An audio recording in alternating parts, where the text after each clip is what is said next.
Hi everyone, Coach Nate here. Thank you so much for joining me for another video.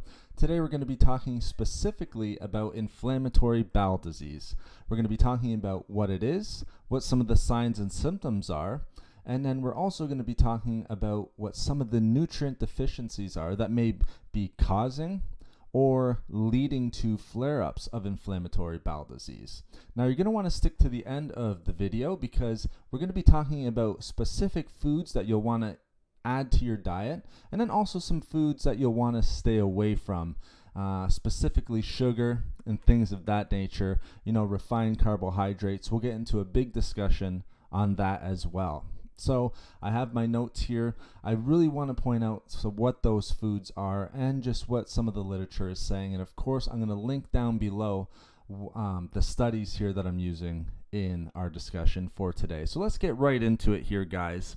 Now, first of all, again, what is inflammatory bowel disease? All right, we've all heard of it. There's millions of individuals in the United States alone who have been diagnosed with inflammatory bowel disease, probably millions more who are undiagnosed, and probably tens of millions, if not more, all around the world who are dealing with inflammatory bowel disease or some sort of sign and symptom that is related to it.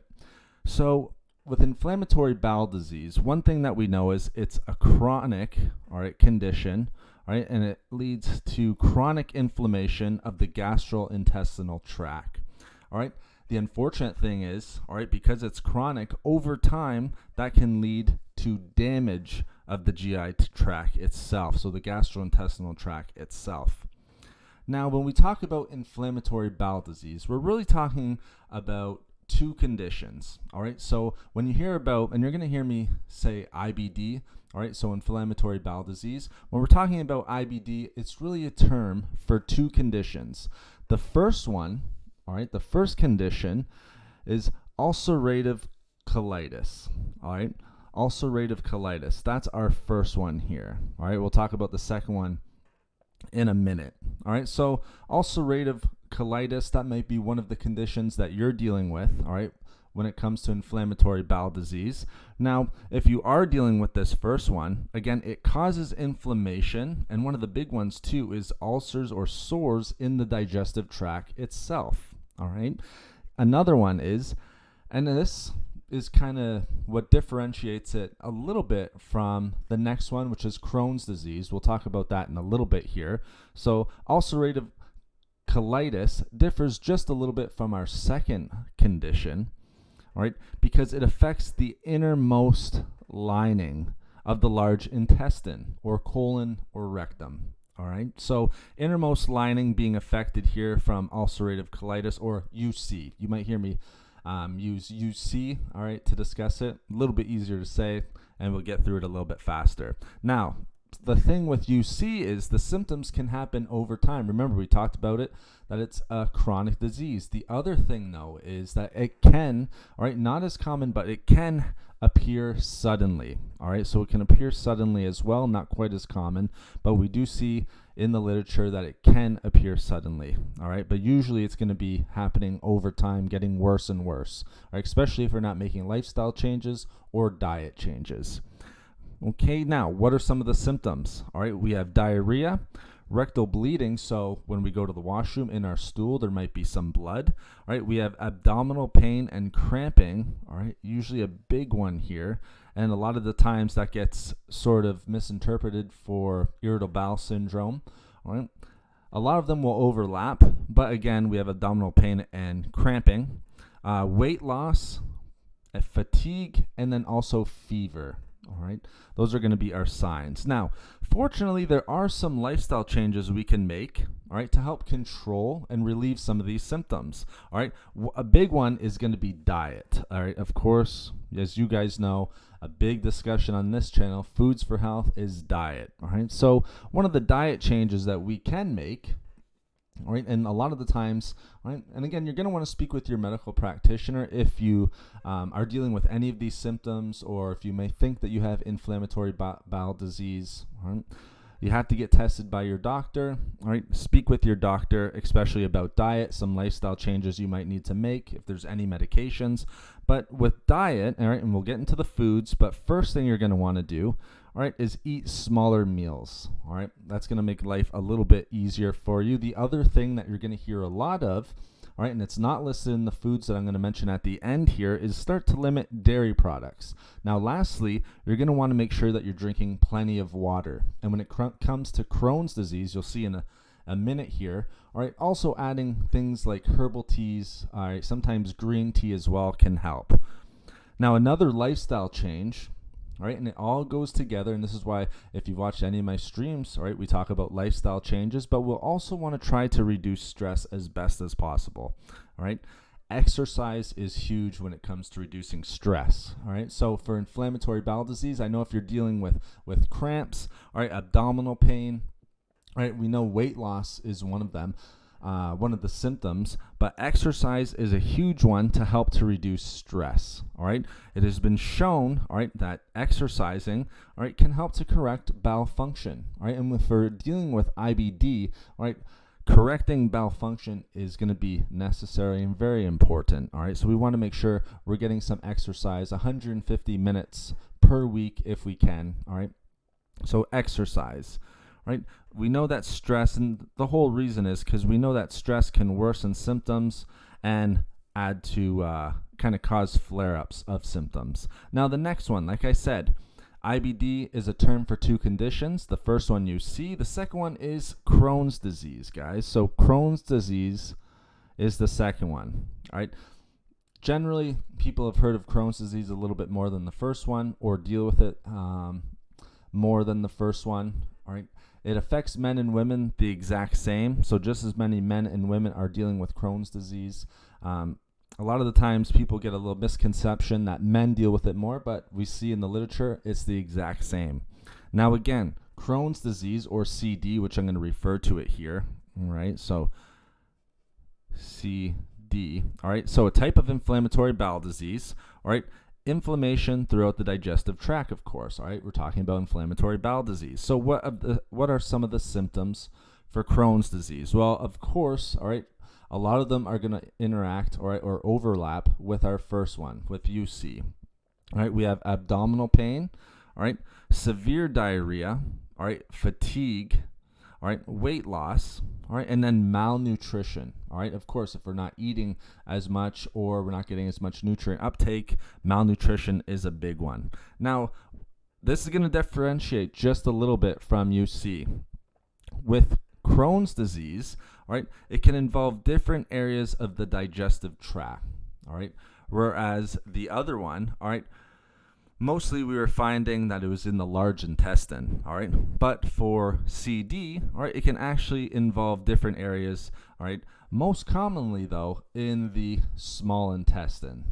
All right, let me put that on there so you guys can follow here. All right, so most commonly in the small intestine, but it can be in different areas of the digestive tract. Now, the other interesting thing about Crohn's disease is it can be in segments throughout the digestive tract. All right, so in one area of the small intestine, all right, and then we're fine, and then show up in another area of the small intestine. Let's just take that as an example. Or it can be continuous.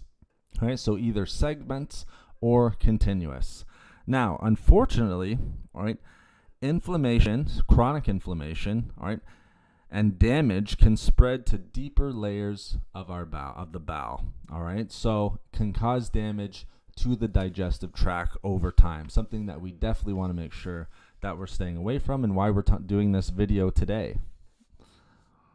All right, now again, just like you see, all right, Crohn's disease, all right, usually gradual, all right, it's a chronic condition, but again, can sometimes occur suddenly. All right, not as common, but sometimes it can occur suddenly. All right, and there can be periods of remission. All right, which is quite interesting. So it can kind of come and go. All right. Now, lifestyle changes again. Some of the biggest ones in the literature, of course, we have exercise. All right, exercise is going to be a huge one. Quitting smoking, another big one, and reducing stress. So much of the same as I mentioned previously for our first condition, UC. For Crohn's disease, all right, we want to make those lifestyle changes, all right? And we want the lifestyle changes, all right, to be working together and synergistically with changes in our diet. Okay, now we're going to start to get into the nutrient deficiencies here, guys. All right, but again, millions of individuals in the U.S. diagnosed with IBD. All right, much more undiagnosed as well. All right, and the prevalence, and that's why this is important to cover today. The prevalence, just like with heart disease, just like with liver disease, cognitive ailments, increasing each year. All right, now let's get into some of the nutrient deficiencies, and I have a couple interesting journal articles. All right, so doing some research, all right, we see some of the nutrient deficiencies coming up time and time again. So many of them overlap. I have 3 good ones here, and again, I'm going to link them down below. The first one comes from the World Journal of Gastroenterology. All right, named, all right, the importance of nutrition in inflammatory bowel disease. I found this article very, very interesting. Like I said, I'll leave it down below if you want to give it a read.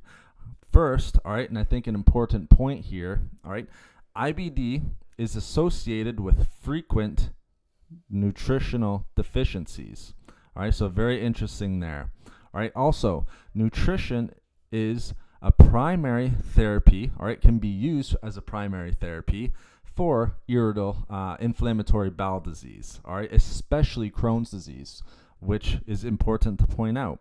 All right, it also allows for inflammatory activity to be controlled or kept in remission, and we're going to go over some of the micronutrients that are going to be especially important for that. All right, so like I said, inflammatory activity can be controlled and kept in remission if we're getting rid of these nutrient deficiencies, and we're going to get specifically into what those nutrient deficiencies are. All right, we're seeing, all right, a high consumption of sugar and refined carbohydrates, all right, now being considered a risk factor for Crohn's disease, all right, so for CD and UC, all right. So before, we didn't see that really as a risk factor, but we found in this journal article, I believe this was from 2009, all right, and it's kind of the most cited, it's probably the biggest one on nutrition and inflammatory bowel disease, right? We know the sugar's not great for us, but now it's been shown in numerous studies, all right, since then, that high consumption of sugar and refined carbohydrates considered a risk factor for inflammatory bowel disease and both of those conditions that come with it. Now, interesting here as well, citrus fruits, all right, and this is kind of a heads up to what's coming next when we talk about foods we might want to add to our diet. Citrus fruits and vegetables can lower the risk of both diseases, which is nice, and inflammatory bowel disease, so IBD overall. All right, so citrus fruits and vegetables, and I'm going to give a specific citrus fruit that I think you guys may want to add to your diet. Of course, speak with your medical practitioner, but I'm going to give you one great one that I think, through my research, can specifically help with IBD. Now, another important one, all right, is omega-3s. All right, omega-3 fatty acids have been shown to be helpful due to their anti-inflammatory properties. All right, so always talking about the importance of omega-3s. Again, going to give you a heads up for some of the foods that we're going to want to be adding to our diet, but keep this in mind. All right, we want the anti-inflammatory properties. So if we want the anti-inflammatory properties, we need to make sure we have a good ratio between omega-3 and omega-6 fatty acids. If not, that can lead to more inflammation. Okay, so make sure we're getting those omega-3 fatty acids in. Now, another thing is, a takeaway, in this study, we saw that 20% to 85% of IBD sufferers have nutritional deficiencies. That's a huge number, and a lot of it is actually pointing to the 85%, closer to that 85%. So micronutrient deficiencies, guys, we have folic acid, and this is going to come up time and time again. We have 3 journal articles here. Folic acid, iron, and vitamin B12. All right. For Crohn's disease in particular, iron, zinc, and selenium. Okay, so keep in mind folic acid, iron, and vitamin B12. Those are going to come up quite a bit. Same with iron, zinc, and selenium. We also need to make sure, all right, that we're getting sufficient intake of antioxidants. So vitamin A, C, E, and selenium. And just as a point to make here, I actually take an antioxidant, it's not quite a multivitamin, but a supplement that has A, C, E, and selenium in it, all right? And so that's been shown to be helpful for those sufferers of IBD. Now, another important thing to note here from this article is that nutritional therapy should play a fundamental role in clinical management of all patients, all right? And they made sure to highlight all patients of IBD. Okay, so keep that in mind, guys, just how important nutrition is when it comes to inflammatory bowel disease. Okay, we're not talking about medications here right now. This journal article is specifically talking about diet. All right, now also probiotics, another big one here, guys. Probiotics, also important to consider. Right? Shown to be effective at preventing relapses, plus has some anti-inflammatory properties as well, which we really want. We want that good gut flora. So probiotics, especially those individuals with IBD. Now, just continuing from there, all right, another journal article from Pharmacology and Therapeutics, Nutrition and Adult Inflammatory Bowel Disease, found deficiencies, all right, we found deficiencies in folic acid, zinc, vitamin B12, vitamin D, which was a new one here, all right, and calcium, I think another new one as well, all right, but we see time and time again, all right, zinc, vitamin B12, folic acid. Now, another interesting article, all right, coming from the journal Digestion, and the name, again, these are all going to be linked below, Nutrition and Inflammatory Bowel Disease. They found that inflammatory, so IBD patients are at a risk of developing a deficiency in iron, vitamin B12, folic acid, and several other micronutrients. And some of those other several micronutrients are the ones that were just listed above in those other journal articles. All right, again, very, very interesting. They also found that omega-3 fatty acids were helpful, and fruits and vegetables. All right, also mentioned above. Remember, they said that fruits and vegetables could be one of the things that were helpful. What fruits and vegetables were something that we needed to add to our diet. All right, they were helpful. They can lower the risk of both diseases, whereas sugar and refined carbohydrates were increasing the risk. All right, also recommends, again, here we see more and more overlap, all right, huge overlap from both other journal articles, all right, increasing. So they saw recommended increasing folic acid, vitamin B12, iron, probiotics, omega-3s, and vitamin D, A, C, E, and selenium. Again, of course, because of those antioxidants, which we love. Now, here's our list of foods to eat, of course, right? Hopefully we got the point, guys. All right, so those nutrient deficiencies, all right, folic acid, iron, vitamin B12 coming up again. We saw our antioxidants, ACEs, and selenium, iron, zinc, all right, coming up time and time again, probiotics, omega-3s. So what foods are going to be helpful? Well, there's some specific ones that I think may be helpful, of course, looking at the literature and then doing some research on certain foods for those individuals with IBD. Again, of course, we already know fruits and vegetables as recommended by those journals and through those studies. All right, fruits and vegetables, just try to limit sugar and fructose. I got an interesting fruit here mentioned below that I think you guys will enjoy, and it's definitely helpful for those individuals with IBD. All right, either UC or CD, Crohn's disease. Eggs, all right, because they are a great source of B vitamins, iron, vitamin D, and folic acid. So eggs are amazing. Again, one of my favorite, a superfood. All right, another one is going to be cooked carrots, and we want to cook them, all right, so they're soft and easier to digest. If we're dealing with inflammatory bowel disease, guys, it's going to be harder and harder for us to digest. That's why you won't see nuts or seeds on this list. All right, so cooked carrots, again, high in vitamin A, all right, which is important. We already know our ACE complex, and other antioxidants. Chicken for vitamin B and zinc, so our first one with zinc here. We also have steamed salmon, again, make it a little bit easier to digest, but our first one with omega-3 fatty acids, guys, also with vitamin D here, which is important. Now, here's our fruit. All right, melon. We can have honeydew melon, we can have cantaloupe or watermelon. Again, very easy to digest. One, high in water as well, all right? But easy to digest, all right, as I wrote here already. And then vitamin C, great source, and vitamin A, all right? So I really like those, and it's low in sugar content as well, all right, which I love. Not super high in fructose. The other one is lots of water, guys. Make sure we're drinking water. We can also have green tea, as I mentioned a little bit earlier, due to its source of EGCG. All right, and that's especially beneficial, we saw in the studies, for Crohn's disease. All right, so the second one here, all right, more so than UC. All right, now a probiotic supplement may be helpful. All right, making sure that we're getting that good bacteria into our body. All right. Or helping it to thrive, I should say, and then getting those healthy probiotics into the body. And then the last one, the fruit, is grapefruit. All right, so we know that citrus fruits, as mentioned by the journal articles, citrus fruits are important, but specifically really like grapefruit, all right, high in folic acid, vitamin C, and other antioxidants, which is very important as we see in the journal articles.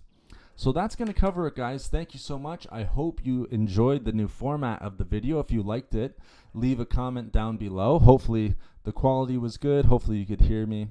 Thank you so much, guys. I appreciate you watching. Be on the lookout for our next video. All right, we're going to cover all of the information here. Make sure I give you the best value, best information that I can. So thank you so much for watching, and I'll see you next video. Take care now.